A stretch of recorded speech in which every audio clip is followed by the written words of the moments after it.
नमस्कार साथियों। हिंदी साहित्य के इतिहास की जिस श्रृंखला को हमने प्रारंभ किया था, उस श्रृंखला में अब ये इसका अंतिम पड़ाव है, यानी कि आदिकालीन अपभ्रंश साहित्य की हम यहाँ बात करेंगे। इससे पहले हम लोगों ने सिद्ध साहित्य, नाथ साहित्य, जैन साहित्य, रासो साहित्य और उसके अलावा लौकिक साहित्य पर या गद्य पद्य का जो साहित्य था उस पर हमने चर्चा कर ली है। आज चर्चा का विषय रहेगा आदिकालीन अपभ्रंश साहित्य। वैसे तो आदिकाल में जिन जिन साहित्यों की हमने चर्चा की है वो कहीं ना कहीं अपभ्रंश भाषा का सब पे प्रभाव है, पर ये आदिकालीन अपभ्रंश साहित्य का मतलब ये है कि ये वे कवि हैं या ये वो रचनाएं हैं जो मूलतः अपभ्रंश के नाम से जानी जाती हैं। क्योंकि अपभ्रंश भाषा की जब अपन बात करते हैं तो सीधा पाली प्राकृत के बाद की जो भाषा है, यानी सबसे पहले संस्कृत आई, संस्कृत के बाद में पाली भाषा आई, पाली के बाद में प्राकृत, और प्राकृत के बाद का जो समय है वो अपभ्रंश भाषा का समय माना जाता है। अपभ्रंश का उत्तरवर्ती रूप जो वो अभट्ट कहलाता है। तो बात करेंगे यहाँ पर अपभ्रंश और अभट्ट भाषा का जो रूप है, जिनके कवि और रचनाओं की हम बात करेंगे। तो देखिए, सबसे पहले जोयेंदु या योगींद्र, ये इनका रचनाकाल 6वीं सदी माना जाता है। ठीक है, अभी हम रचनाकाल पर भाषाओं के वर्गीकरण पे बात करेंगे 2 मिनट।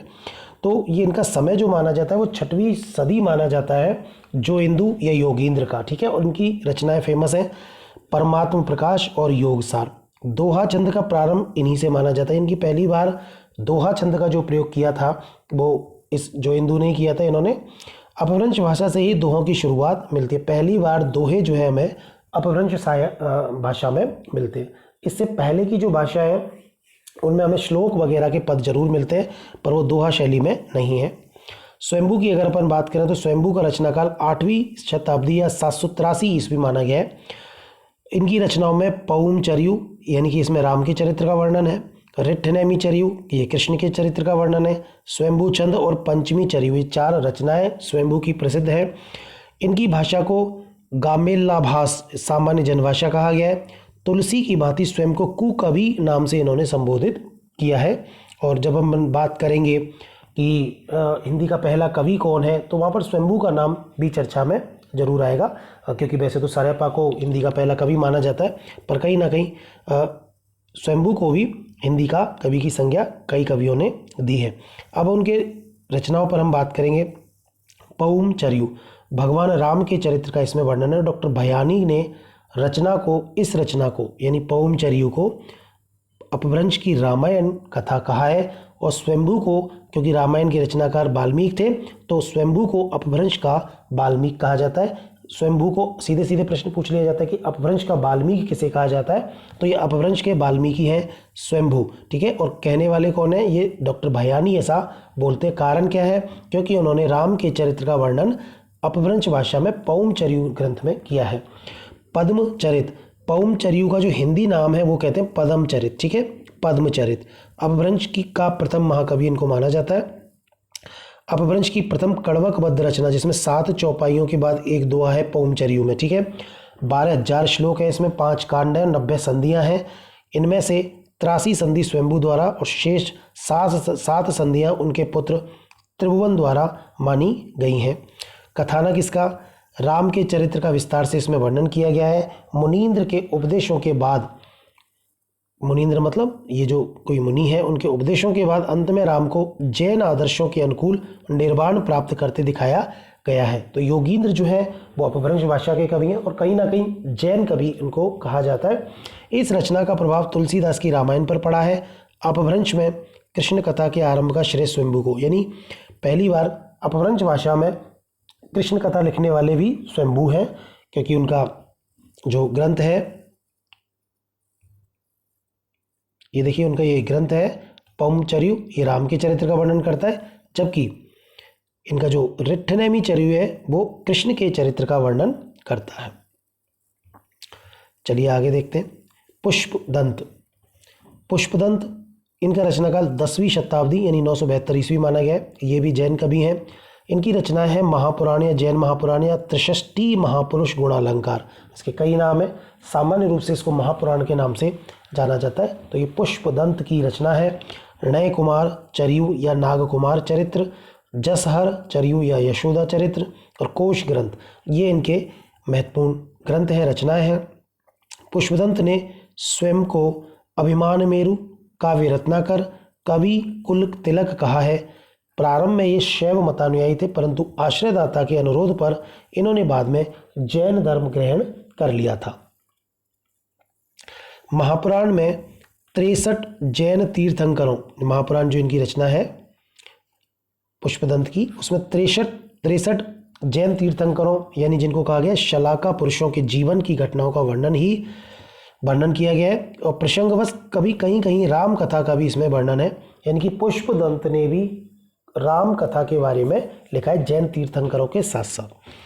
इनको अपभ्रंश का वेद व्यास कहा जाता है। महापुराण रचना में महाभारत की कथा का चित्रण होने के कारण आचार्य शुक्ल ने इनको अपभ्रंश का वेद व्यास कहा है।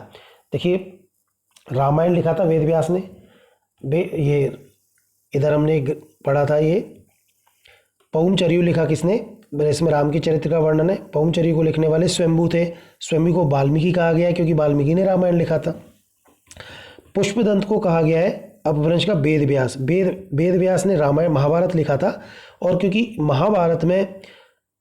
महाभारत की कथा का वर्णन इनके ग्रंथों में भी देखने को मिलता है, जैन महापुराण जो ग्रंथ है इसमें, इसलिए इनको अपभ्रंश का वेद व्यास कहा गया है। आचार्य रामचंद्र शुक्ल के द्वारा कहा गया है। अपभ्रंश का भवभूति शिव सिंह सेंगर और डॉक्टर भयानी ने इनको अपभ्रंश का भवभूति कहा है। शिव सिंह सेंगर ने इन्हें भाखा की जड़ कहा है। प्रश्न सीधे सीधे परीक्षाओं में पूछ लिए जाते हैं। डॉक्टर तगारे ने इनकी भाषा को मराठी की जननी कहा है। पुष्पदंत मान्यखेत के प्रतापी राजा कर्ण, यानी कि जो राष्ट्रकूट राजा थे कर्ण, के महामात्य भीम के सभापति थे, यानी कि राजा कर्ण जो था, राष्ट्रकूट राजा कर्ण का एक सभापति था, महामात्य था, अमात्य था, सामंत था भीम, और उस भीम के जो सभापति थे वो थे पुष्पदंत। अब बात करते धनपाल की, तो इनका रचनाकाल 10वीं शताब्दी। भविष्यत कथा या भविष्य दंत कथा इनकी महत्वपूर्ण रचना है। ये एक तरह का रोमांटिक महाकाव्य, विंटर नृत्य ऐसा कहा है। राजा मुंज ने धनपाल को सरस्वती की उपाधि दी है। अब बात करते हैं अगले कवि अब्दुल रहमान या अदहमान, ठीक है, संदेश राशक, जिसकी चर्चा हम जब रासो काव्य पढ़ रहे थे तब भी हमने की थी। तो संदेश राशक जो है वो 12वीं शताब्दी का उत्तरार्ध का समय कुछ लोग मानते हैं, कुछ लोग 13वीं शताब्दी के पूर्वार्ध का इसको मानते हैं। आचार्य हजारी प्रसाद द्विवेदी ने ऐसा कहा है कि संदेश राशक का जो समय है वो 12वीं शताब्दी के उत्तरार्ध और 13वीं शताब्दी का पूर्वार्ध रहा होगा, ऐसा उन्होंने कहा है। खंड काव्य है ये, और इसमें विक्रमपुर की एक वियोगिनी के विरह का वर्णन किया गया है संदेश राशक में। और क्योंकि वो विक्रमपुर की जो वियोगिनी है वो संदेश भेजती है अपने पति को, तो एक तरह से राशक परंपरा का, यानी संदेश राशक एक तरह से संदेश भेजने का इसमें वर्णन किया गया है, और रासो परंपरा का प्रथम ग्रंथ इसको माना जाता है। श्रृंगार परंपरा की प्रथम रचना आचार्य हजारी प्रसाद द्विवेदी ने कहा है। अदहमान अब्दुल रहमान किसी भी भारतीय भाषा में रचना करने वाले प्रथम मुस्लिम कवि माने गए। राम सिंह जैन मुनि राम सिंह या मुनि राम सिंह इनका नाम है। पाहुड़ दोहा इनकी रचना है, 11वीं शताब्दी का इनका समय है। इसमें इंद्रिय सुख एवं अन्य सांसारिक सुखों की निंदा की गई है। त्याग, आत्मज्ञान और आत्मानुभूति को महत्व दिया गया है। ये पाहुड़ दोहा राम सिंह का फेमस है, सीधी परीक्षाओं में प्रश्न पूछ लिया जाता है। 11वीं शताब्दी की रचना है। हेमचंद्र जैनाचार्य शब्दानुशासन, हेमचंद्र जैनाचार्य थे ये, इनका जो ग्रंथ है वो है शब्दानुशासन। कभी कभार इसका नाम हेमचंद्र शब्दानुशासन भी इसको बोल देते हैं। 12वीं शताब्दी की रचना है, और इसका पूरा नाम है सिद्ध हेमचंद्र शब्दानुशासन। इस ग्रंथ का ये एक बृहद व्याकरण ग्रंथ है। किस प्रकार का ग्रंथ है ये व्याकरण ग्रंथ है शब्दानुशासन, क्योंकि शब्दानुशासन का मतलब व्याकरण ही होता है। 3 भाषाओं जिसमें संस्कृत, प्राकृत और अपभ्रंश का समावेश किया गया है। ये गुजरात के सोलंकी राजा सिद्धराज जयसिंह एवं उनके भतीजे थे कुमारपाल, उनके आश्रित कवि थे। बहुत महत्वपूर्ण है ये ग्रंथ हेमचंद्र शब्दानुशासन, ठीक है। इनकी कुछ पंक्तियां प्रसिद्ध हैं। भला हुआ जो मारिया बहनी मारा कंतु, लज्जे जूजे बयनसियऊ जय भग्गा घरुए, मतलब एक जो वीर क्षत्राणी है वो इसमें कहती है कि अच्छा हुआ जो मेरा पति मारा गया, अगर वो बिना लड़े युद्ध से भाग करके आ जाता तो मैं लज्जा से मर जाती, ऐसा वो कह रही है। पिए संगमी कऊ निंदड़ी, पिए हो परखों कैव, और मई बित्री भी बित्रासिया निंदन एव नतैव, इस तरह से ये दो पद हैं इनके महत्वपूर्ण। तो ये कुछ अपभ्रंशकालीन रचनाएं हैं। इसके अलावा अगर अपन बात करें कि आदिकाल की जो अपभ्रंश साहित्य है, आधुनिक भाषाओं के उदय से पहले उत्तर भारत में बोलचाल और साहित्य रचना की सबसे जीवंत और प्रमुख भाषा ये अपभ्रंश भाषा ही थी। समय इसका 6वीं शताब्दी से और 12वीं शताब्दी के मध्य माना जाता है, क्योंकि हमने अभी अपभ्रंश भाषा के ग्रंथों की बात की थी, तो हमने देखा वहाँ कि 6वीं से 12वीं शताब्दी की ही रचनाएं उसमें मिलती हैं। अपभ्रंश भारतीय आर्य भाषा के मध्यकाल की अंतिम अवस्था है, अर्थात अपभ्रंश मध्यकालीन आर्य भाषा की तीसरी अवस्था है। एक बार इसको एक डायग्राम से हम लोग समझ लेते हैं। देखिए, जब हम भाषाओं वाला चैप्टर पढ़ते हैं, आर्य भाषाओं की हम बात करते हैं, तो भाषा वर्ग आर्य भाषाओं को 3 वर्गों में बांटा जाता है। प्राचीन आर्य भाषाएं, मध्यकालीन आर्य भाषाएं और आधुनिक आर्य भाषाएं। ठीक है, 3 वर्ग हो गए। प्राचीन आर्य भाषाओं में हम वैदिक संस्कृत और लौकिक संस्कृत की चर्चा करते हैं, जिनका समय 1500 ईसा पूर्व से 500 ईसा पूर्व माना जाता है। ठीक है, उसके बाद जो भाषाएं आई वो मध्यकालीन आर्य भाषाएं हैं। इनका समय 500 ईसा पूर्व से 1000 ईस्वी माना गया है, तो ये 1500 वर्ष का समय है। ठीक है, 1500 वर्ष का समय। तो इस मध्यकालीन आर्य भाषाओं में 3 भाषाएं मानी गई हैं। सबसे पहली पाली, दूसरी है प्राकृत, ये पहली पाली, दूसरी प्राकृत, तीसरी भाषा है अपभ्रंश।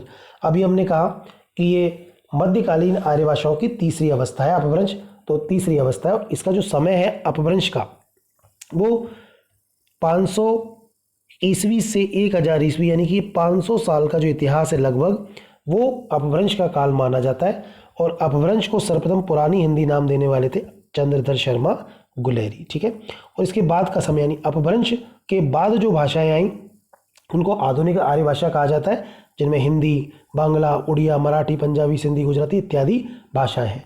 तो जब प्रश्न सीधे सीधे आता है कि हिंदी को जन्म देने वाली भाषा कौन सी है, तो इसकी जो भाषा है जन्म देने वाली वो है अपभ्रंश।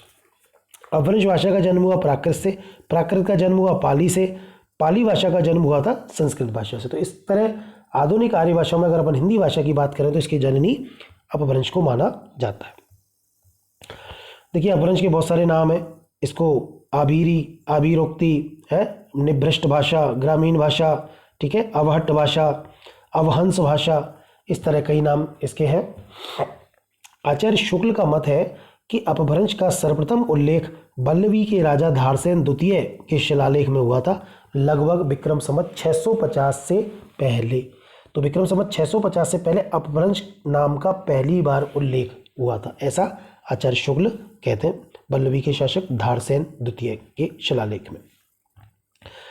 धारसेन ने इस अभिलेख में अपने पिता गुहसेन 650 विक्रम संवत से पहले को संस्कृत, प्राकृत और अपभ्रंश तीनों का कवि, यानी कि धारसेन से पहले उनके जो पिता थे गुहसेन, वो संस्कृत के भी ज्ञाता थे, प्राकृत के भी भाषा ज्ञाता थे और अपभ्रंश के भी ज्ञाता थे। तो इस रूप में अपभ्रंश का पहली बार प्रयोग धारसेन द्वितीय के शिलालेख में हुआ है। डॉक्टर हरदेव बहारी ने 7वीं शताब्दी से 11वीं शताब्दी तक का समय अपभ्रंश का स्वर्णकाल माना है, 7वीं से 11वीं शताब्दी। हजारी प्रसाद द्विवेदी गाथा को प्रकृति का या प्राकृत का, ठीक है, तथा दोहे को अपभ्रंश का मुख्य छंद, यानी अपभ्रंश का जो मुख्य छंद है वो है दोहा। ठीक है, अपभ्रंश भाषा का जो मुख्य छंद है वो है दोहा। भर्तरी ने वाक्य पदियम में सर्वप्रथम बताया कि व्याडी ने संस्कृत के मानक शब्दों को संस्कारच्युत, भ्रष्ट और अशुद्ध शब्दों को अपभ्रंश का। भर्तरी ने अपने एक ग्रंथ भर्तरी का वाक्य पदियम, उसमें उन्होंने ये बताया था कि व्याडी नामक एक संस्कृत के आचार्य थे, उन्होंने ऐसे शब्दों को जो संस्कार अपना छोड़ चुके हैं, भ्रष्ट है, उनको पहली बार उन्होंने अपभ्रंश का, ऐसा भर्तरी ने लिखा है। अपभ्रंश शब्द का प्राचीनतम प्रामाणिक प्रयोग पतंजलि के महाभाष्य में मिलता है। अपभ्रंश शब्द का प्राचीनतम प्रामाणिक प्रयोग, अभी बहुत सारे इस तरह के मत हैं, तो अलग अलग लेखकों के अनुसार अलग अलग मत इसमें दिए हुए हैं। अपभ्रंश का प्रयोग अपशब्द के समानार्थक रूप में भी किया गया है। कहाँ पर? ये प्राचीनतम जो प्रयोग माना गया पतंजलि के महाभाष्य में, अपशब्द के अर्थ में। दूसरी शताब्दी में भरत मुनि ने अपने नाट्यशास्त्र में भी अपभ्रंश के लिए भ्रष्ट शब्द का प्रयोग किया, यानी भरत मुनि ने भी किया है। उदय नारायण तिवारी और भोलानाथ तिवारी ने अपभ्रंश शब्द का भाषा के रूप में प्रयोग सर्वप्रथम चंड या 6ठी शताब्दी के अपने ग्रंथ चंड के ग्रंथ प्राकृत लक्षण में किया है। विद्वानों ने अपभ्रंश के लिए प्रयुक्त शब्द, देखो आचार्य दंडी कहते हैं कि इसको अपभ्रंश को आभीरों की भाषा या आभीरी, भरत मुनि ने इसको आभीरोक्ति कहा है, बागवट और हेमचंद्र ने इसको ग्राम भाषा कहा है अपभ्रंश को। कीथ महोदय ने अपभ्रंश का संबंध आभीरों या गुर्जरों से माना है। अपभ्रंश की कुछ विशेषता है कि ये उकार बहुला बोली है, यानी कि ऊ शब्द इसमें ज़्यादा आता है, कामू इस तरह ऊ वाले शब्द है ना, उकार बहुला। अपभ्रंश वियोगात्मक हो रही है, अर्थात अपभ्रंश से विभक्तियों की स्थापना पर स्वतंत्र प्रसर्गों का प्रयोग हो रहा है, यानी कि जैसे राम ने, है ना, उससे, तो इनको अलग अलग करके लिखा जाता है, एक साथ नहीं लिखा जाने लगा अपभ्रंश में। अपभ्रंश में दो वचन है, एक वचन और बहुवचन, जबकि संस्कृत में वचन कितने थे? 3 वचन थे। अपभ्रंश में 2 लिंग है, स्त्रीलिंग और पुल्लिंग, जबकि संस्कृत में कितने थे? 3 लिंग थे। अवहट्ट अपभ्रंश का ही परवर्ती या परिवर्तित रूप है। अवहट्ट भाषा जो है वो अपभ्रंश के ही बाद की भाषा है। और अवहट्ट का शब्द का सर्वप्रथम प्रयोग ज्योतिरीश्वर ठाकुर ने अपने ग्रंथ वर्ण रत्नाकर में किया है। अवहट्ट का पहला, अभी तो अपन बात कर रहे थे अपभ्रंश की, ये है अवहट्ट। अवहट्ट का सर्वप्रथम प्रयोग मिलता है ज्योतिरीश्वर ठाकुर के ग्रंथ वर्ण रत्नाकर में। ठीक है, तो इस प्रकार से ये आदिकाल पूरा अपना समाप्त हो चुका है। उम्मीद है कि आपको पसंद आया होगा। एक बार शुरू से सारी क्लासेस प्लेलिस्ट में आपको मिल जाएंगी, वहाँ से आप इसको देखें और अगली क्लासेस में हम लोग भक्तिकाल को शुरू करेंगे। तब तक के लिए धन्यवाद।